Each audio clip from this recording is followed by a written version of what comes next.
Bismillahirrahmanirrahim. Assalamualaikum warahmatullahi wabarakatuh. Halo semuanya, kenalin nama aku Rida Septinurdian. Hadirnya aku di hadapan teman-teman semua yaitu akan memaparkan materi mengenai konsep li'an dalam Islam. Teman-teman tahu gak sih apa itu li'an? Gak tahu? Oke, mari kita bahas apa itu li'an. Secara etimologis, kata li'an merupakan lafaz dari bahasa Arab yang berasal dari akar kata la'ana yang mengandung arti saling melaknat.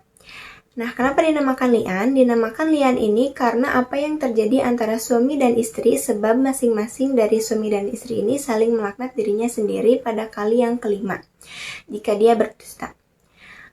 Sedangkan menurut istilah hukum, li'an ialah sumpah yang diucapkan oleh seorang suami ketika ia menuduh istrinya sendiri karena berbuat zina dengan 4 kali kesaksian bahwa ia termasuk orang yang benar dalam tuduhannya itu.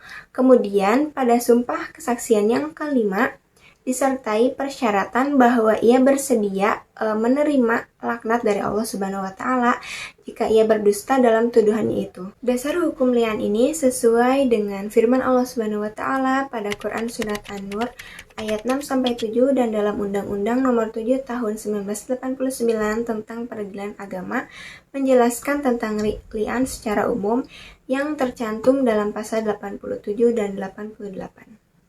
Selanjutnya ialah beberapa hukum yang berkaitan dengan li'an, yaitu 1. Perceraian, 2. Pengharaman selamanya, 3. Istri yang dituduh berzina berhak atas mahar dan nafkah yang telah diberikan kepadanya. Yang keempat adalah anak yang dinisbatkan kepada istri yang dilaknat atau yang berli'an. Yang terakhir adalah saling mewarisi hanya ditetapkan antara istri dan anaknya saja. Selanjutnya ialah rukun li'an. Rukun li'an dari pihak suami ialah yang pertama adalah ia adalah seorang yang sudah dikenai beban hukum atau mukhalaf, yaitu telah dewasa, sehat akalnya, dan berbuat dengan kesadaran sendiri. Bila suami itu belum dewasa atau tidak sehat akalnya, atau dalam keadaan terpaksa, maka sumpah li'an yang disumpahkan kepadanya itu nggak sah, dan bila dia memfitnah pun tidak dikenai sanksi. Dengan demikian tidak sah pula li'an yang dilakukannya. Yang kedua, suami adalah seorang yang muslim, adil, dan tidak pernah dihukum karena khazaf. Nah, khazaf adalah tuduhan orang lain berbuat zina, baik tuduhan itu melalui pernyataan yang jelas maupun menyatakan anak seseorang bukan keturunan ayahnya. Perbuatan ini termasuk dosa besar. Lalu yang ketiga ialah suami tidak mampu mendatangkan saksi 4 orang untuk membuktikan tuduhan zina yang dilemparkan kepada istrinya itu. Selanjutnya rukun dari pihak istri ini sama ada 3, yaitu yang pertama ialah istri seorang yang masih terkait tali pernikahan dengan suaminya karena li'an ini hanya berlaku di antara suami istri dan tidak berlaku untuk yang lainnya.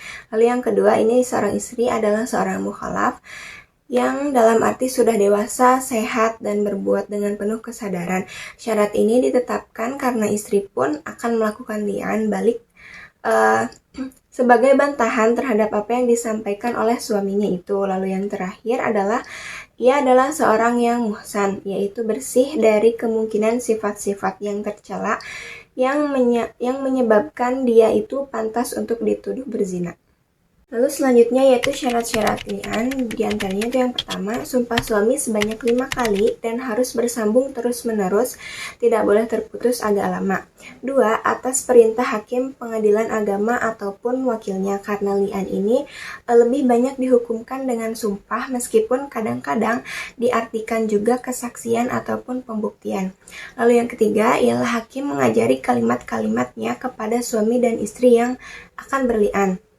Lalu yang keempat, li'an suami menurut ijma ini didahulukan dari li'an seorang istri. Nah teman-teman, dalam kompilasi hukum Islam atau KHI, tata cara dari pelaksanaan ini diatur dalam pasal 127 sebagai berikut. Yang pertama, suami bersumpah 4 kali dengan kata tuduhan zina atau pengingkaran anak tersebut. 2. Istri menolak dari tuduhan atau pengingkaran tersebut dengan sumpah 4 kali dengan kata tuduhan dan atau pengingkaran tersebut tidak benar diikuti sumpah yang kelima. Lalu yang kedua, tata cara pada poin pertama dan poin kedua tersebut merupakan satu kesatuan yang tak terpisahkan. Dan yang terakhir itu, apabila tata cara pada poin pertama dan kedua tidak diikuti, maka li'an tersebut dianggap tidak sah. Nah teman-teman, selanjutnya hukum diadakan konsep li'an, yaitu 1. Melarang dan memperingatkan suami dan istri agar jangan melakukan perlakuan buruk yang akan mengurangi dari kemuliaan itu. 2. Menjaga kehormatan dari kehinaan yang tidak pernah hilang pengaruhnya dari siang ataupun malam. Yang ketiga, suatu pernikahan dan fungsi wanita sebagai istri bagi seorang suami itu tidak akan sempurna kecuali dengan adanya keserasian dan saling menyayangi antara keduanya. Nah teman-teman, jadi dari pemaparan materi yang udah aku sampaikan tadi, dapat kita simpulkan bahwa li'an merupakan sumpah dari seorang suami yang menuduh istrinya itu berbuat zina ataupun tidak mau mengakui bahwa itu adalah anaknya. Lalu muncul pertanyaan seperti ini. Bagaimana akibat dari seorang suami yang bercerai karena li'an tersebut? Apakah mereka itu dapat rujuk kembali ataupun tidak? Nah, akibat hukum dari perceraian yang disebabkan karena li'an ini sudah aku jelaskan ya tadi. Hal ini juga tercantum dalam pasal 125 kompilasi hukum Islam yang menyebabkan putusnya pernikahan untuk selama-lamanya. Para ahli fikih dalam Islam juga bersepakat bahwa perceraian karena li'an ini merupakan perceraian yang berlaku untuk selama-lamanya.